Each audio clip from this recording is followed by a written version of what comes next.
Welcome! Today I'm showing how to activate Quick Launch into a Samsung Galaxy Tab S8. First of all, open your settings, then into settings find Advanced Features, and here choose Side Case option.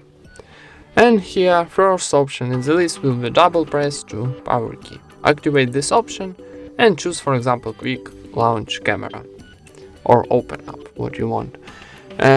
Okay, let's try. Double press to our power key and camera is open. So click to double key, double press, and cancel. And how you can see, camera is open.